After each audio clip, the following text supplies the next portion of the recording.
నా స్నేహితుడు డాక్టర్ హరినాథ్ నాకు బాదామి గుహలలో దొరికిన ఒక ఆసక్తికరమైన శిల్పం యొక్క ఫోటో పంపారు. మీకు ఇక్కడ ఏం కనిపిస్తుంది? నమ్మినా నమ్మకపోయినా ఇది పిండం గురించి, అంటే తల్లి గర్భంలోని శిశువు గురించి కొన్ని ముఖ్యమైన వైద్య సమాచారాలను వెల్లడిస్తుంది. అవును, ఇది ప్రసవ సమయంలో శిశువు ఉండే పొజిషన్ ను వివరిస్తుంది. మొదటిగా సాధారణ స్థితి, అంటే తల ముందుగా వచ్చే పొజిషన్. సాధారణంగా పిల్లలు తల్లి గర్భం నుండి ఇలాగే బయటికి వస్తారు. దీన్ని సెఫాలిక్ పొజిషన్ అంటారు. కానీ ఇక్కడ రెండో పొజిషన్ కూడా చూపబడింది. జాగ్రత్తగా చూడండి.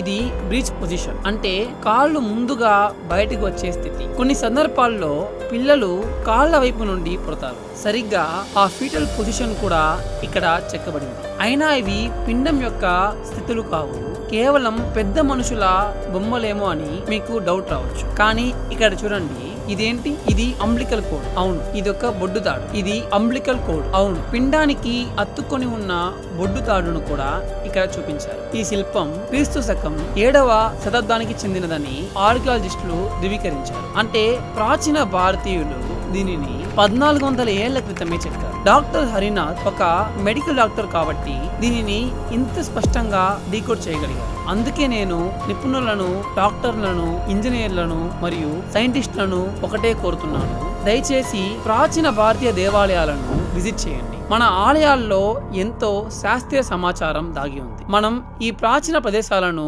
అన్వేషిస్తే ఈ రహస్యాలను బయటకు తీసుకురావచ్చు.